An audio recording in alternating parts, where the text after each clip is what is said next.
7.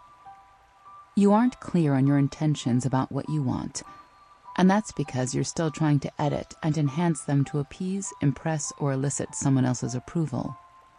In other words, you can't be honest about what you want because you aren't comfortable with the truth of who you are. So long as you are functioning from that mindset, you are filtering your life, and whether or not you see the love in it, through how well it fits the image. 8. You blame others because you don't realize that every relationship you have is with yourself. Love does not suck. People do not suck. You suck. Relationships are the ultimate teaching tools, the most intense healing opportunities, the most explosively beautiful chances for us to really see what is unresolved within us. You run into the same problems. You find the same faults, the same relationships, the same pain, because it is all in you. 9. Likewise, you do not realize that negative emotions are calls to heal, not to change or drown or ignore because you don't want to feel bad anymore. Our feelings are how we communicate with ourselves. Healing is essentially reopening to seeing good, to being hopeful, sustaining, and then creating more love. Our negative emotions are not signals of what other people are doing wrong. They are meant to show us how we are misnavigating, misunderstanding, or being controlled by past experiences and fear-based beliefs. 10. You don't know how to use your heart and mind in tandem, the heart as the map and the mind as the compass. We're given two opposing sets of commandments. Follow your heart regardless of logic, and don't do anything stupid and illogical when it comes to who you choose to share your life with. The reality is that so long as you are polarized in the utilization of the most important guiding tools you have, or worse, you don't realize you have them, you will be lost as hell.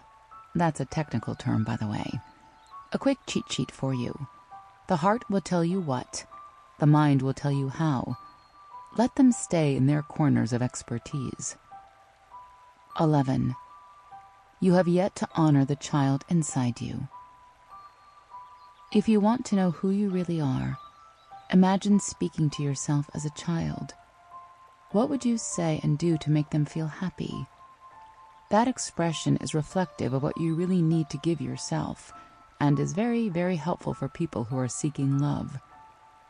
Because learning to love yourself is, as odd as it may sound, learning to honor, respect, love, and acknowledge the child in you, or in other words, your most essential self. 12. You want love to change your life. You want it to provide for you what you think you cannot give yourself: stability, security, hope, happiness. So long as you function on this belief, you place love as being something that is outside of you, when the reality is that you cannot see, create, or experience on the outside what you are not already on the inside. Speaking of. 13. You don't realize that what you love most about others is what you love most about yourself. The more you are open to your own joy, the more you appreciate others. The more you are healed of your own anxiety, the less you have to cast blame and try to fight others into fixing you. Loving someone else comes down to being able to see what you appreciate about them, as it is similar to what you appreciate about yourself. 14. You not only think that somebody else is responsible for fixing you, but that there is something wrong with them if they don't. And so you want to change, fix, or condemn them for how they've wronged you. You want to blame them for not being good enough. You want to impose on them a whole lot of what you're really feeling about yourself. 15. You've forgotten kindness, when kindness is the fabric of love. I don't think there are people crueler to one another more than people who really, really love each other. They see so much of themselves in one another that they simply cannot stand it, and retaliate in all the same ways they are rejecting themselves. The foundation of a happy relationship and life, really, is unconditional kindness. It's synonymous with love, and maybe even more effective, because it shows you the action as opposed to the feeling or expectation. 16.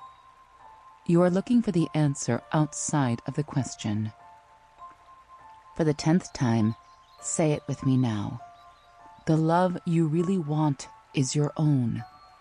What you're seeking in someone else is what you aren't giving to yourself. What angers you is what you aren't accepting and healing. What gives you joy and hope is what you already have within you. Finding a relationship to be that great enhancer, to have someone to share everything with, begins with you. It's as though we were taught to love ourselves first, without ever being told that loving yourself is giving yourself what you want someone else to. 49. How to actually change your life this year. People want to change their lives. They want to change their relationships, their bodies, their income, their brokerage accounts, their statuses, their homes. It's so easy to identify what's wrong on the outside and blame it for the feelings on the inside.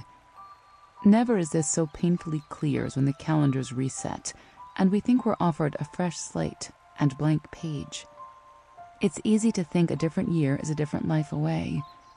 But we carry ourselves and our baggage and our energies and our hang-ups and insecurities and hopes and mindsets into that glimmering, hopeful, fresh start, blank page, new life. Our resolutions don't stick because you can't change the outside and expect a different inside. People want to change their lives. They want to change other people's lives too. They want to change the injustices they see. They want to change the whole damn world. But they do not want to change themselves. Not their image, not their appearance, not their worldly success. Themselves, which is, as it turns out, the one thing they can change. The one thing that must change first. We walk around with the cripplingly false idea that we must adjust how things are, as opposed to adjusting how we are and how we see them. This world might as well be a damn hall of mirrors. Rather than trying to break them all to distort and rearrange how you see the image, you have to let go of the idea that your image is all that exists. The things that torture us and the negative patterns that follow us, and the reason we have to keep making the same resolutions year after year, is that we are not making the shift. We are trying to shift other things. And the most hilariously, wonderfully, sadly unknown part of this is that when you do so, you end up with what you set out to achieve in the first place. The love and contentment and success. Only this time, your worth doesn't depend on it. You aren't a failure if you lose it one day. This all stems from self. 'Tis not the mountain man conquers, but himself. So, here is what you need to know. Whenever there is a problem in your life, there is a problem with how you are thinking, reacting, or responding.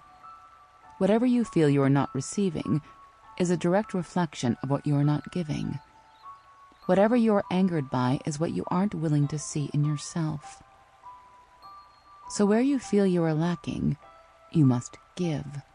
Where there is tension, you must unpack. If you want more recognition, recognize others. If you want love, be more loving. Give exactly what you want to get. If you want to let go of something, build something new. If you don't understand, ask. If you don't like something, say so. If you want to change, start small. If you want something, ask for it. If you love someone, tell them. If you want to attract something, become it. If you enjoy something, let yourself feel it. If you do anything compulsively, ask yourself why. Stop trying to curb your spending or change your diet or avoid that one person or lash out at innocent people you love. Look for the cause of the feeling, not just the feeling itself, and you'll fix the problem for good. If you miss somebody, call them. It is silly to suffer in silence. It is noble and humbling to tell someone that they matter to you, regardless of whether or not you matter to them. If your life is missing something you cannot place back into it, restructure. You will get nowhere dismantling the pieces with nothing to take their place. You'll end up reassembling the parts of the old life you're trying to do away with. Step away and build anew. Anything new. You cannot expect to carry on with the same life you had without someone and not have that gaping hole torture you. Give yourself permission to build something beautiful, something true. If you want to be understood, explain. There is nothing we need more than people who are willing to kindly, gently, wholly, patiently explain to others. If you want to be happy, choose it. Choose to be consciously, consistently grateful for something. Choose to immerse yourself in something beautiful and peaceful and joyous. If you can't choose this, choose to start working on figuring out what blocks you, be it health or circumstance or mindset. Get help. Ask for it. Saying you can't choose is giving up for good. Don't do that. Choose change. Your routine, your job, your city, your habits, your mindset. Never sit and fester in frustration. It does not matter whether or not you're in the absolute worst-case scenario. Complaining, worrying, or being negative will never help. Anything. At all. Ever. Everything you do, see, and feel is a reflection of not who you are, but how you are. You create what you believe. You see what you want. You'll have what you give. 50. How we lose our minds to other people's gods. People allow accountants to map the blueprints of their lives. Not their essential desires, their favorite philosophers, the ideas that induce visceral reactions and become beliefs. These things don't provide a measure of what it takes to survive, a gauge on the things that have been pressed on us to seem enjoyable, so they are considered secondary. An accountant can tell you how you can live and where, what opportunities will be open and not, how comfortably you can buy holiday gifts and fund your child's education. We gauge our quality of life not by what or how much we do, but how we appear and what we earn from that doing. We're not quite at fault for this. Present-day monoculture, the governing pattern, the master narrative, the beliefs we accept without ever having consciously accepted them, tells us that if wealth and attractiveness and worldly possessions don't make us feel high and alive, we just don't have enough of them. It makes sense on an initial level, but as anybody can tell you, acquiring another zero at the end of the balance on your bank statement, or a variety of new things that really just represent your perceived worth or lack thereof, only changes how much you have surrounding you, not how deeply or sincerely you can appreciate them, feel them, enjoy them, want them, be happy because of them. If it takes more than the slightest bit of personal experience to attest to this, pluck from the endless proverbial pile of research. External acquisition does not yield internal contentment. And yet we trek on. We are still enslaved to the things we are taught are ultimate goods. We justify our faith in the system by flawed and influenced logic. We continue to believe that something external can change our internal ability to be aware, to appreciate, to live, to feel. Once we are initially convinced that not just money, but an idea of morality, education, and yes, general wealth, parlay into contentment, we become rats on a spinning wheel, and will spend the rest of our lives there if we aren't careful. If you've never heard of it before, we all seem to be suffering from a sort of Diderot effect, Denis Diderot was a philosopher during the Enlightenment, author of the fictional essay, Regrets on Parting with My Old Dressing Gown. As the story goes, he lived a very simple life and was happy until a friend gave him a gift, a gorgeous scarlet dressing gown. The more he wore his gown around his small apartment, the more the simplicity of his life seemed out of place. He then desired new furnishings, as one with a dressing gown as beautiful as his shouldn't be living in a lowly home. He then wanted to replace his other clothes, his wall hangings, and so on. He wound up in debt and toiling his life away trying to maintain the glamour of his surroundings, an elusive, endless task.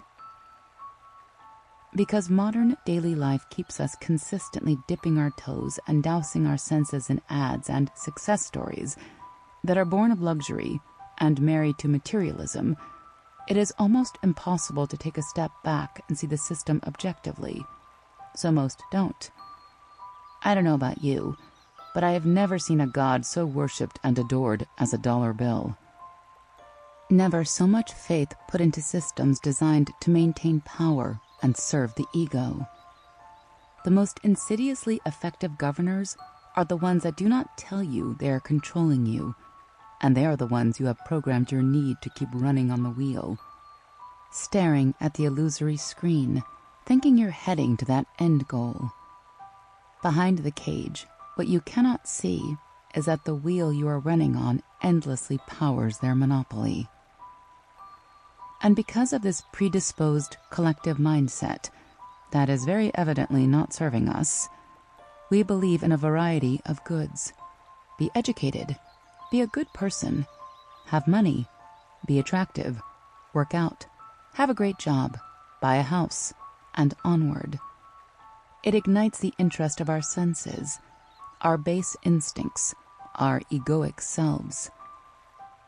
But how often do we question the good that has been imposed on us? How often do we really stop and question how much faith we have in a system that has us convinced our natural state, our simple lives, our inner joys are not good enough? The next time you make a choice because you are trying to be a good person, I implore you to consider that those who commit suicide terrorism believe they are being good people, martyrs for their God. The next time you equate a degree to an education, consider the state of really any aspect of our society.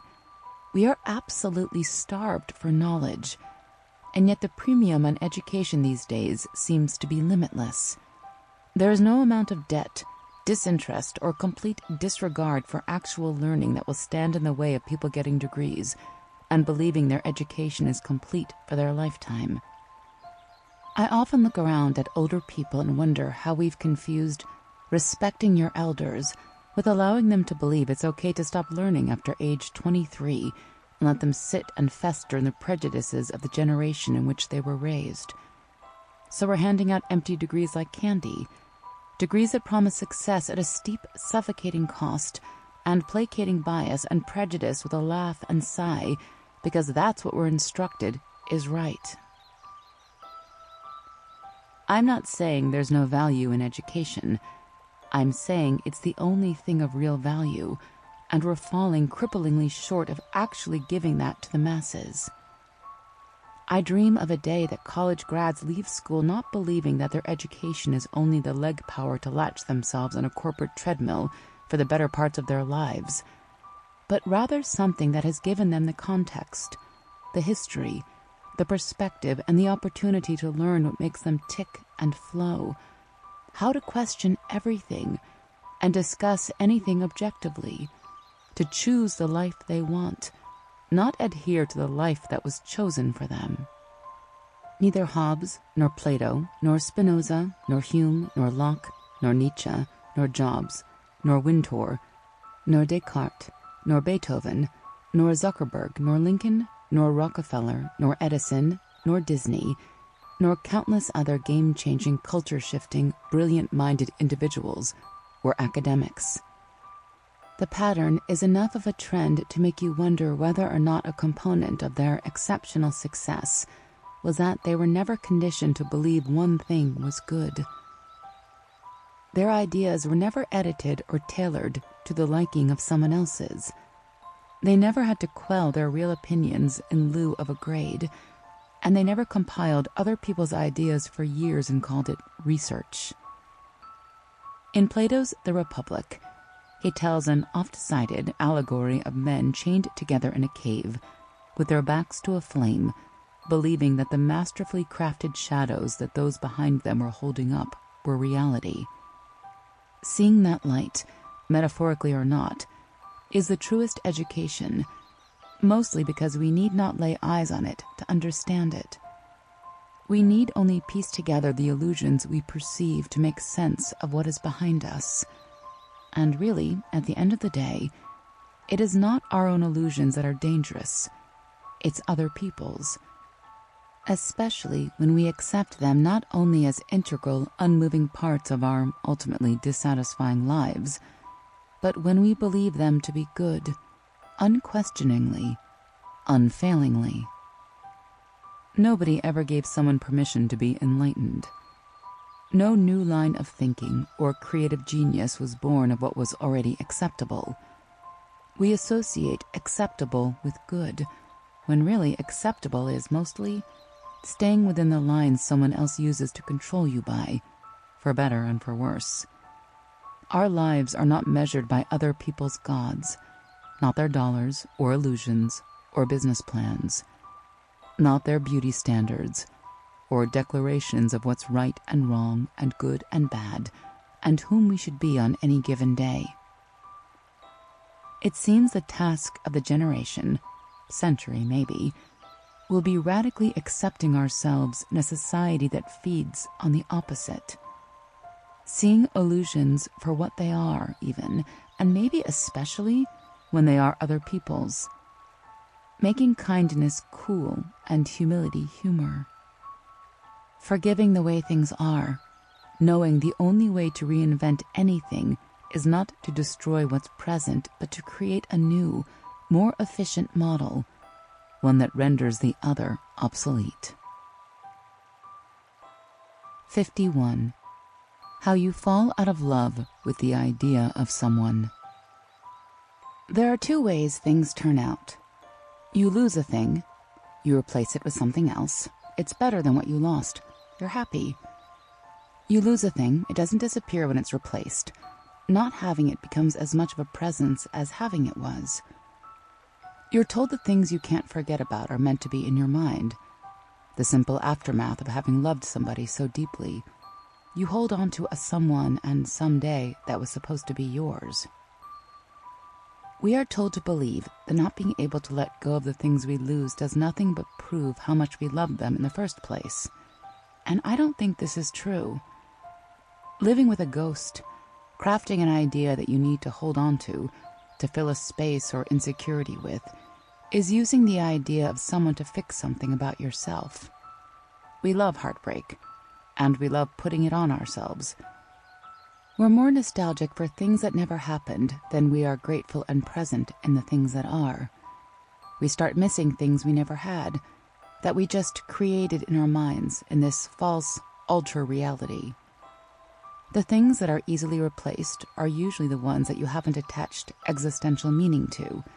That is to say, they're the things you don't rely on to give you a sense of self. The things that don't leave your head are not the ones that show you what's meant to be. They're the things that show you what you're still not okay with on your own. You know what unconditional love is? Unconditional love is loving someone even if they don't unconditionally love you in return. That's affection without pretense. That's what we claim we're after, and yet we can barely grasp the idea. Most people we enjoy because they're contact highs. The idea of types and standards are proof that we're just looking for somebody to play a role. Heartbreak is the aftermath of when somebody steps out of the very specific notion you had of them. Suddenly they're not doing what you think they should be doing, and so they are wrong. The inability to detach is holding on to the fact that the package looked so perfect. The pieces seemed to fit, and yet, but still. Being in love with somebody that you only used to know is like falling in love with a book, which sounds like a dumb example, but people really do fall in love with them.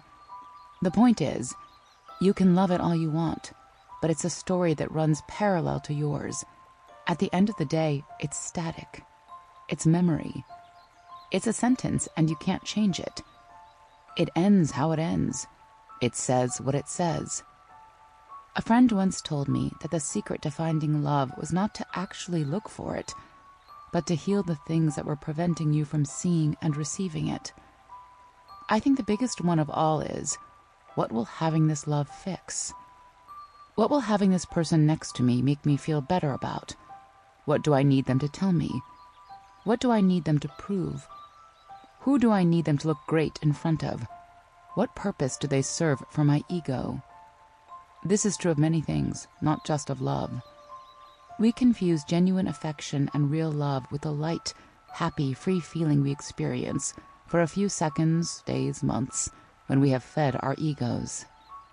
That's why it doesn't last. That's why we hold on to ideas of things that were and things we need to be. The idea of someone saves something about ourselves. And the more we hold on to those fragments of a person, those soundbite dreams that distract us from the moment, we end up with a few distilled memories that we've turned into life-sustaining hopes, and we piece it all together and place it on the shoulders of the person who we thought loved us enough to make us love ourselves. And if you're not careful, that person will become a part of you. They will become the good part, the whole part, the love of your life. 52. Why we subconsciously love to create problems for ourselves. I think most people could objectively look at their lives and see how frequently the problems they had were of their own making, their suffering self-inflicted. We absolutely love to make problems for ourselves, and we do it all the time. We worry needlessly. We choose immobility. We resist acceptance. We externalize our power. We surrender our ability to choose, when really it's up to us to decide how we react, when we change, what we entertain our minds with. It's yet another symptom of our own masochism to say that we don't have a choice in the matter. And we do it because we love it. There's something fun in making problems for ourselves. There's something we keep returning to, whether it be because we feel we deserve it, that it gives our lives meaning, that it gives us human credibility for having been through something, anything. We want to create our own problems. Because when we are the ones who make them, we are the ones who can overcome them. It seems we almost stage accomplishments in our minds.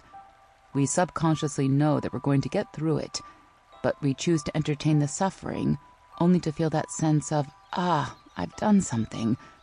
I've proven my own strength. We make things difficult, so they seem warranted of feeling good when they aren't anymore. The more we suffer, the more something is worthwhile. We craft our victories subconsciously. We know there's no point in fretting or worrying about anything. If something can be solved, solve it. If it cannot, worrying and fretting will not suddenly change that. In either scenario, it is pointless, needless noise. But the point is that we like worrying and fretting.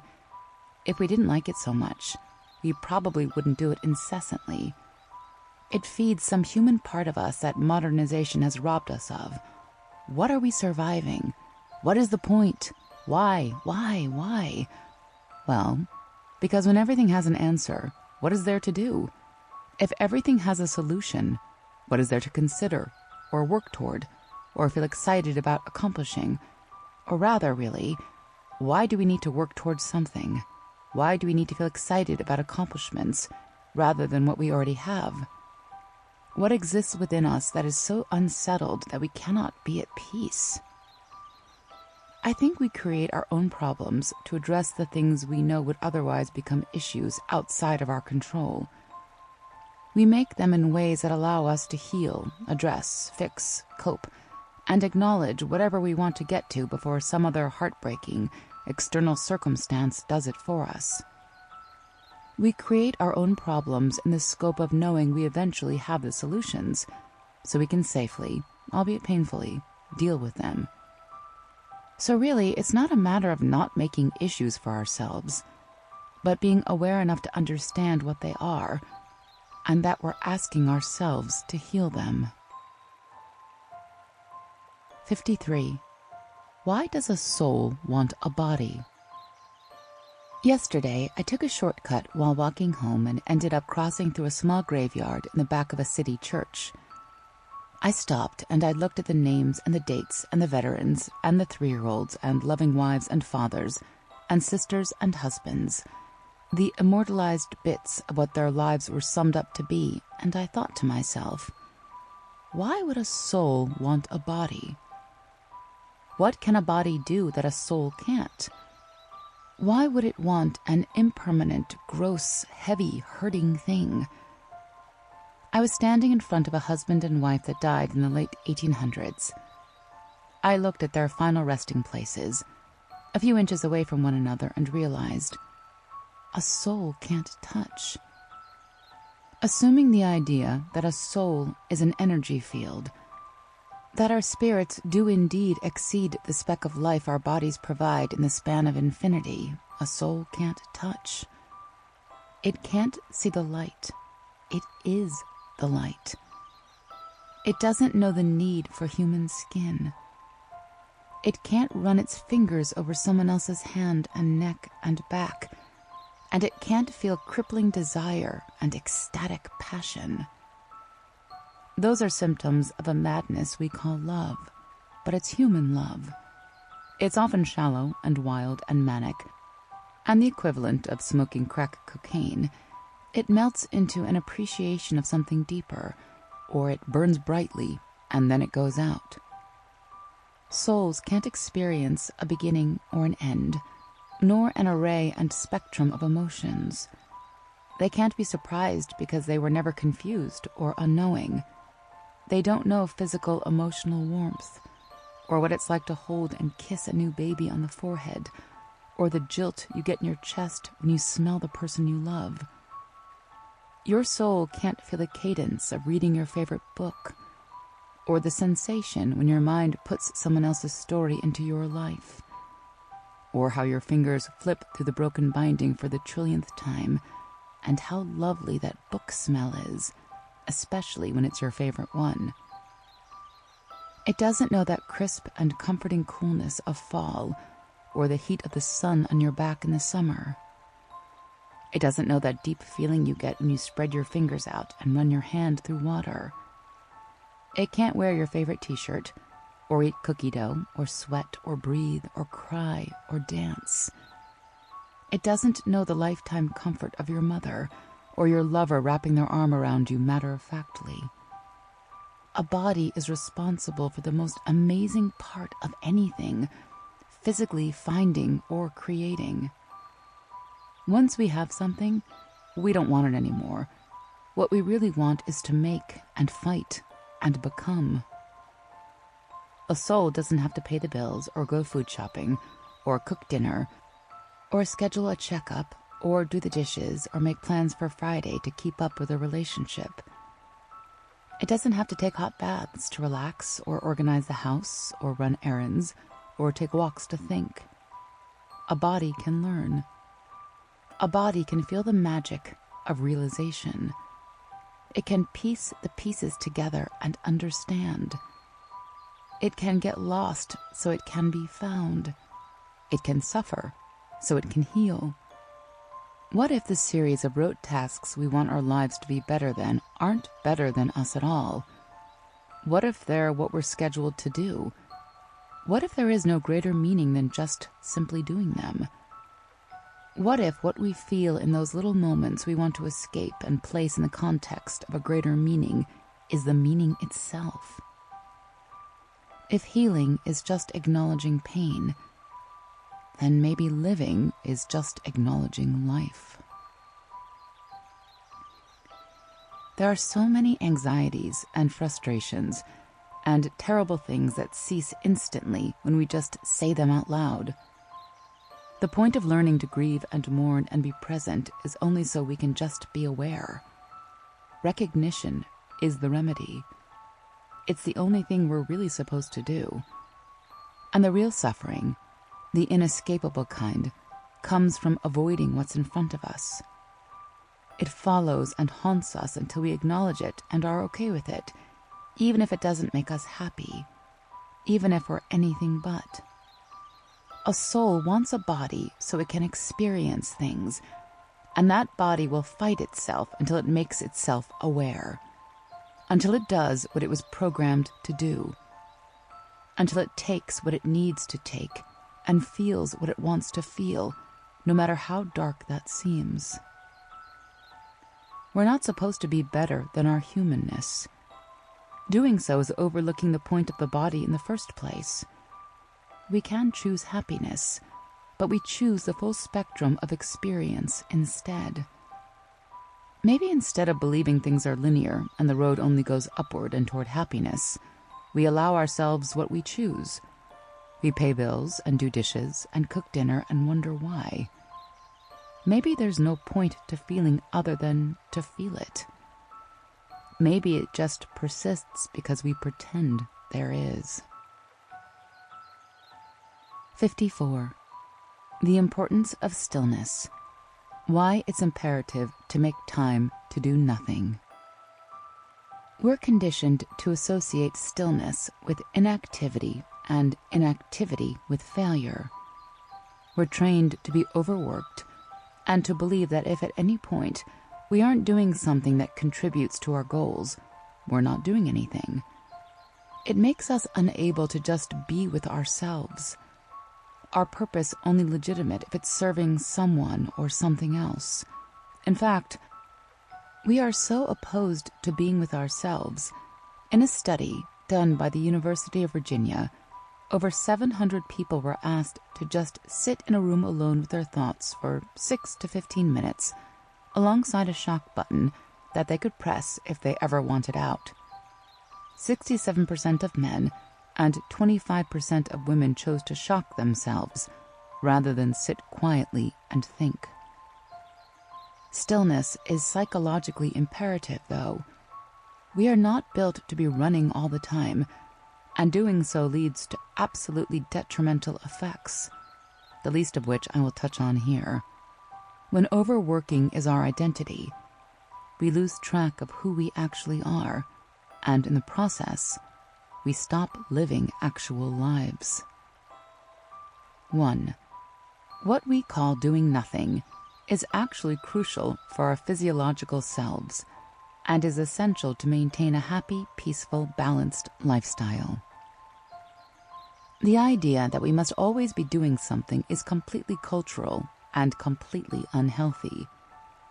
Notice how we only feel we are doing something when that something can be externally measured by other people.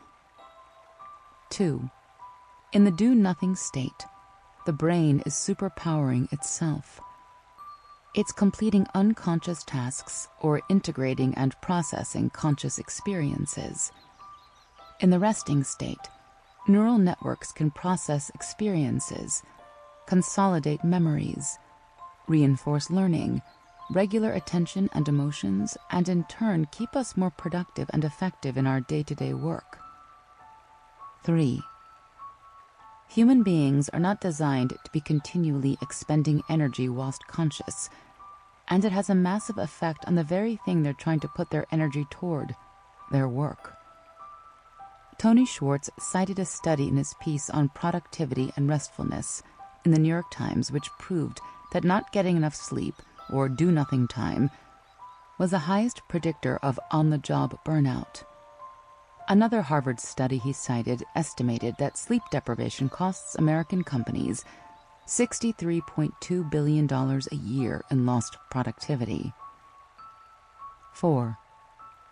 When you do not sit and allow yourself to reflect, reconcile, and acknowledge what you feel, you actively give said feelings more power.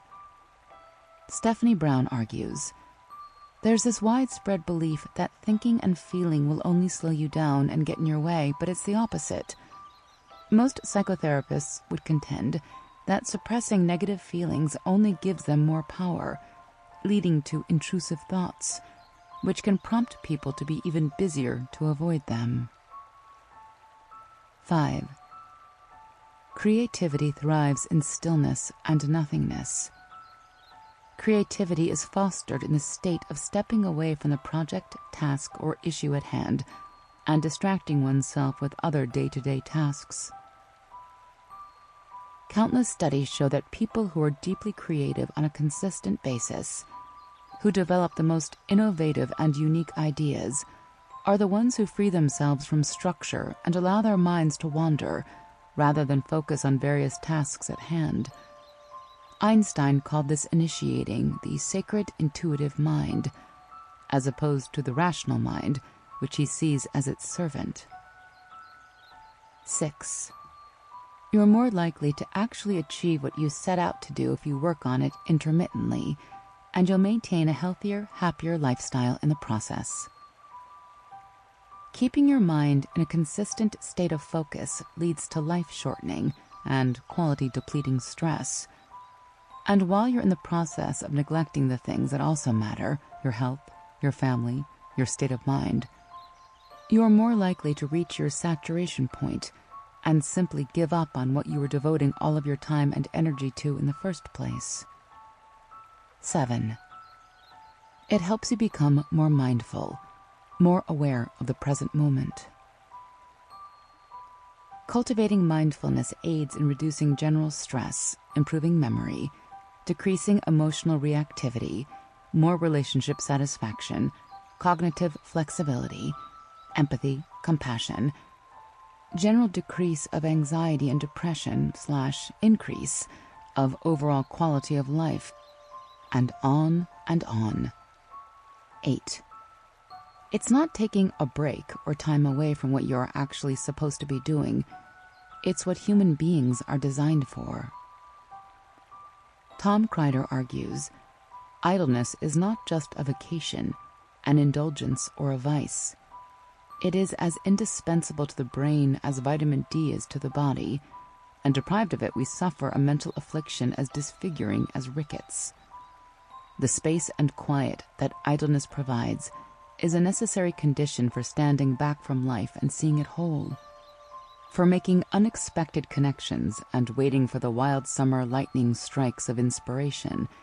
It is, paradoxically, necessary to getting any work done. 55. Why you're struggling in your relationships based on your attachment style. It's common knowledge that most of our beliefs about the world are shaped in childhood, and most issues that people experience as adults have something to do with what was experienced in the earliest phases of life.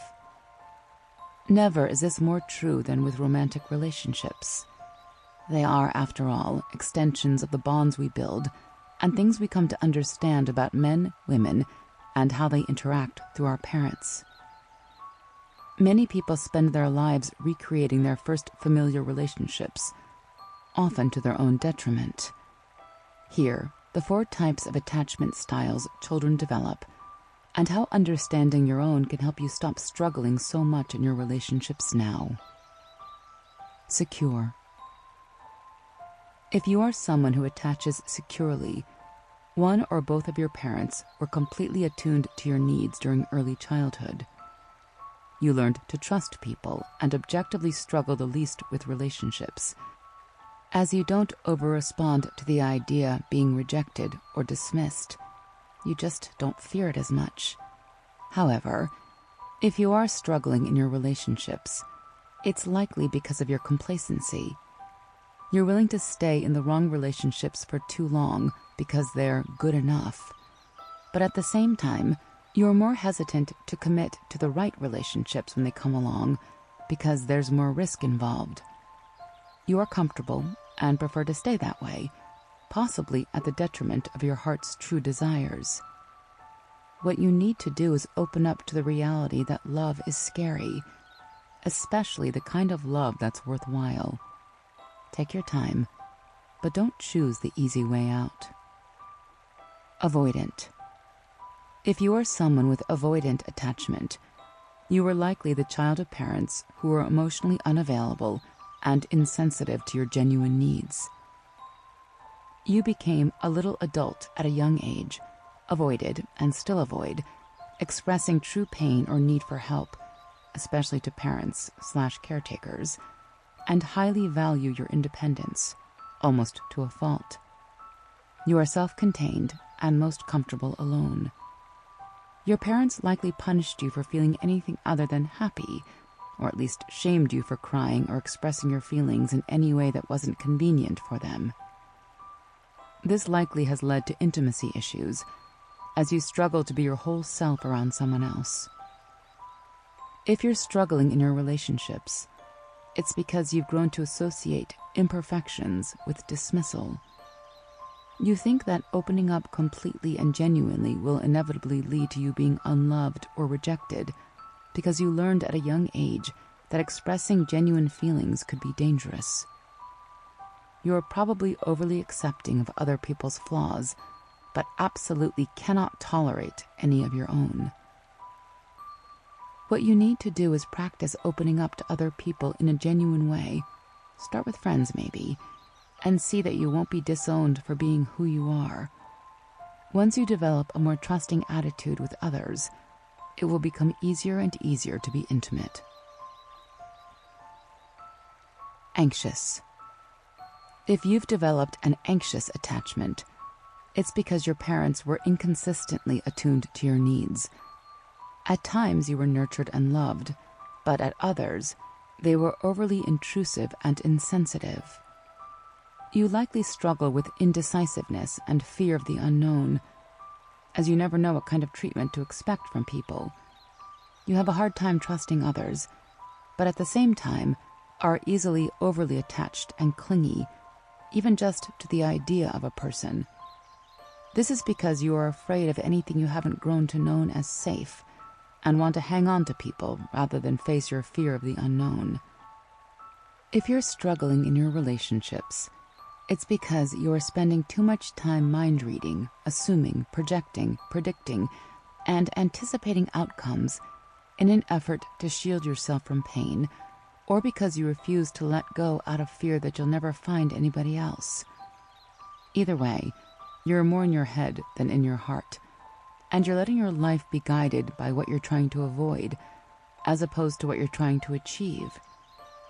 Being better in your relationships will likely be the product of learning that the anxiety and urgency you feel is in your head. You need to work on refocusing your thoughts, differentiating reality from your fears, and surrounding yourself with trustworthy, caring people. Disorganized. If you formed a disorganized attachment in childhood, it is because your parents or caretakers were abusive, frightening, or even life-threatening. You wanted to escape. Yet your livelihood depended on the very people who were hurting you most. You may not have been fully able to escape until adulthood.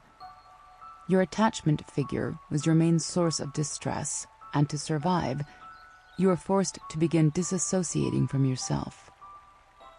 If you're struggling in your relationships, it's because you haven't learned to listen to your emotional navigation system yet. You aren't choosing partners you genuinely care about, or are ignoring your instincts because you grew up being forced not to trust yourself. Sure, you were in pain, but if you wanted to survive, you had to ignore that pain and convince yourself everything was all right. What you need to do is some very serious mental/emotional work that likely involves recalling your past trauma and rewriting your narrative of what happened in your life. You will need to reassociate with your inner guidance system and learn to trust it more than you do your thoughts or ideas. 56. 16 ways suppressed emotions are appearing in your life. Many people will agree that suppression is the least effective emotional regulation strategy available, and yet it's the most common go-to coping technique. In a sense, emotional suppression is simply just ignoring your feelings, or invalidating them by believing they're wrong. This is dangerous because your emotions are responses that are designed to keep you alive and well. This problem is created, of course, from basic emotional intelligence not being common knowledge. Rather than face the scary unknown, we just avoid it. In 1988, Daniel Wenger conducted a groundbreaking study that showed just how insidious emotional suppression can be. The results of his research were the ability to identify the rebound effect of thought suppression. Essentially, the group in the study that was instructed to push away thoughts of a white bear had more thoughts about the white bear than the other group, which was allowed to think about anything, including a white bear. Ever heard the phrase, "What we resist persists"? Long story short, you can't avoid your emotions. You can't deny them, invalidate them, or suppress them. You can only try to ignore them, but for reasons more powerful than your conscious mind can grasp, they will make themselves known in many other ways. Here are a few ways suppressed emotions resurface in life / signs you may be experiencing this too. 1. Your self-image is polarized. You either think you're the greatest person on earth or a worthless piece of garbage with little in between. 2. You become anxious when anticipating social situations, as you feel you cannot just show up as you are, so you will have to perform or be subject to judgment from whoever is there. 3. You catastrophize. One bad remark from a colleague is cause for an existential breakdown about your self-worth. One argument with a partner is cause to rethink the whole relationship, and so on. 4. You exist in comparison to others. You feel you are only as attractive as you are more attractive than someone else, or the most attractive person in the room, and so on. 5. You cannot tolerate being wrong, as you associate making a mistake with being invalidated as a person. 6. You have random, almost completely unprecedented bursts of anger over very small, unimportant things. 7. You complain constantly about things that don't even really warrant complaint. It's a subconscious desire for other people to see and acknowledge your pain. 8. You're indecisive. You don't trust that your thoughts or opinions or choices will be good or right the first time, so you overthink. 9. You procrastinate, which is just another way to say you're fairly regularly in a state of dis-ease with yourself. You can't simply allow flow, which is a product of suppression. 10. You'd rather feel superior to other people than connected to them. 11. When someone you know is successful, your immediate response is to pick out their faults rather than express admiration or acknowledgement. 12. Your relationships end for similar reasons. You feel anxiety over similar things, and even though you assume time will diminish these feelings or responses, the patterns persist. 13. You're resentful of whomever you think is responsible for your pain, or your lack of success, or your inability to choose. 14. You feel as though you can't really open your heart to someone. 15. You suffer a spotlight complex, in which you feel that everyone is watching you and is invested in how your life turns out. They aren't. They're not. 16. You're afraid to move on, even though you want to. You may be ready to move on mentally, but until you completely process the accompanying feelings, you'll remain exactly where you are. 57. 50 people on the most liberating thought they've ever had. Your life unfolds in a succession of revelations. It's when you set down the book and stare ahead and repeat the sentence in your mind again and again. Apply it to every little thing you twist to make applicable. You answer questions you didn't know you were asking, tie ends you left off years ago. the key to a completely liberating thought is that it's self-evident. It's proven itself in your experience. It doesn't have to solve the problem. It has to help you understand why you had it in the first place. Every conscious thought you have either circles you back into the mental cycle you're in, or it liberates you from it. Some cycles are healthy, some are not. Some you want to maintain, some you don't. Some you want to change and you know you want to change them. Some you want to change and you don't know you want to change them. Some you need to change and you don't know how. I think your life improves in direct proportion to how often you are put in situations in which you have no choice but to seek a greater truth. That is something I think. People who are comfortable don't have to keep reading or searching or seeking. They don't grow because they don't have to. A sad but important thing to know about humans is that they don't change until not changing is a less comfortable option. I know that my success has been directly proportionate to my suffering. That is something I know. That is the experience to which I have arrived at the aforementioned theory. At this point, the most liberating thought I have ever had is that I would not change a thing. Everything in my life served a purpose. The darkest and shittiest and terrible and most self-destructive among them. They all brought me here. I was never crazy. I was a product of my circumstances. That one took a long time to completely acknowledge. But it's true. I responded and reacted and behaved the way any normal, healthy, functioning person would and should. I wasn't supposed to be happy. Had I responded well or complacently, I wouldn't have ended up where I was headed. I would have lived the life other people imposed on me. I would have actually constituted for being mentally ill. It was crucial that I didn't have it together or consistently feel good. I grew out of my suffering by being able to perceive what was wrong and uncomfortable, really without knowing any differently. How incredible is that? That we can know when something is wrong, even if we aren't entirely sure what the opposite would be. There's not a good thing in the world that was not built of 1,000 tiny revolutions, and people are no exception.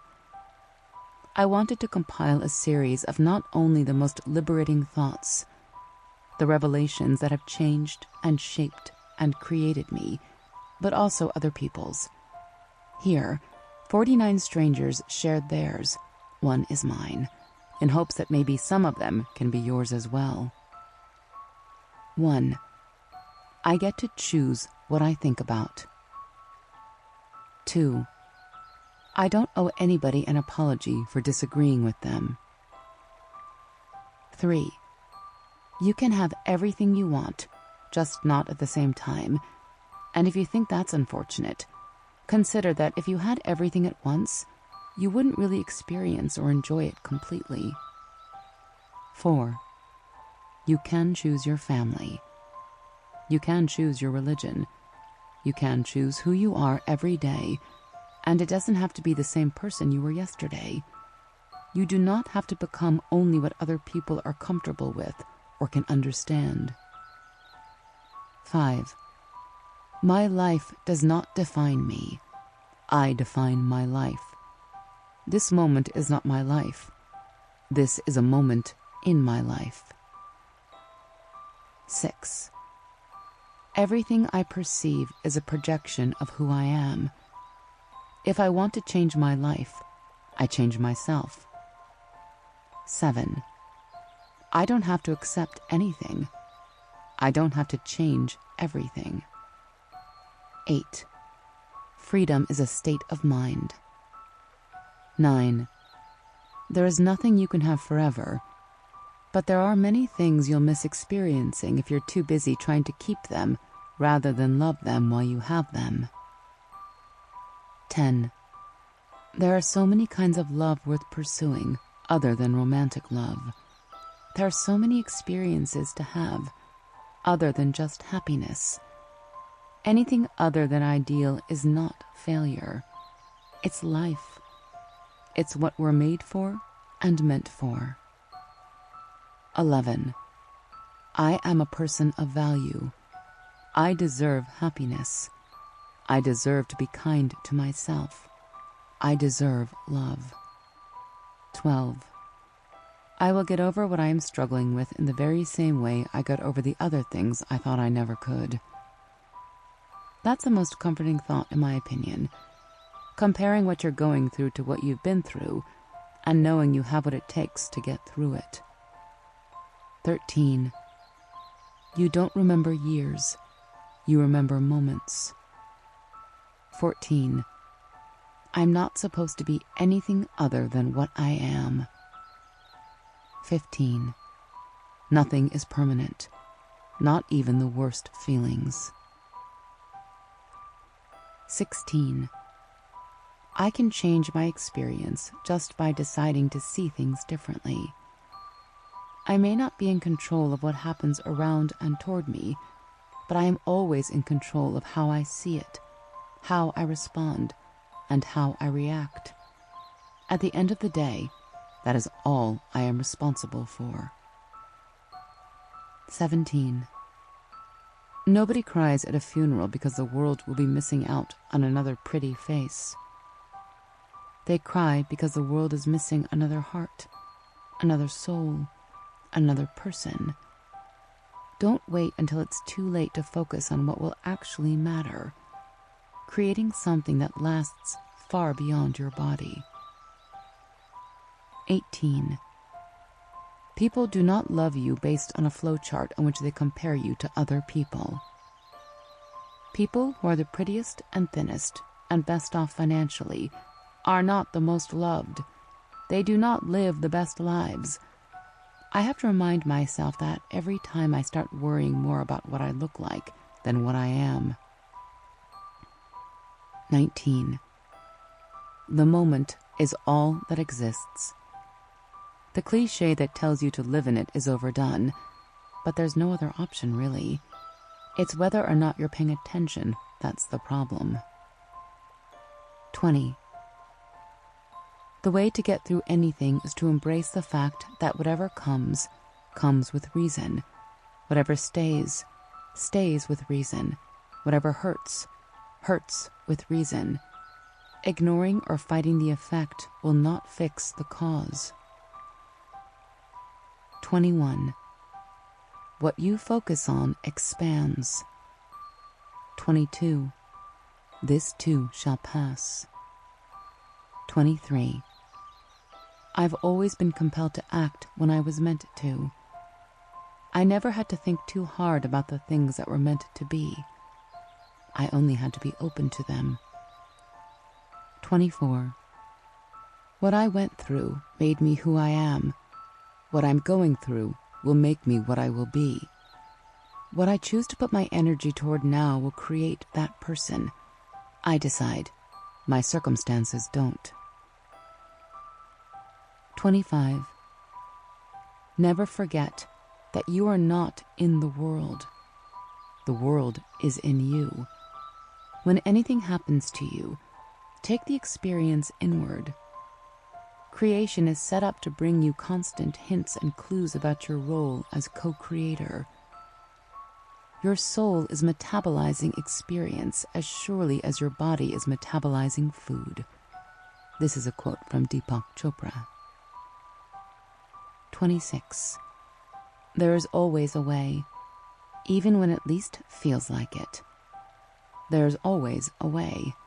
There are different jobs, new ideas, apartments opening up across the country, flights leaving in the next hour to the places I've always wanted to go. There is a way to find the money, get the gig, find the love. There is always a way. I am never stuck. I am only in the mindset that I am. 27. There is no grand moment in life. You don't wake up and say, "Aha, I've made it." Happiness is all in details. The joy is all in the journey. Always has been, always will be. 28. The purpose of being here is growth. Growth means being able to experience and see more because you are aware of it. The purpose of being here, then, is expanding awareness.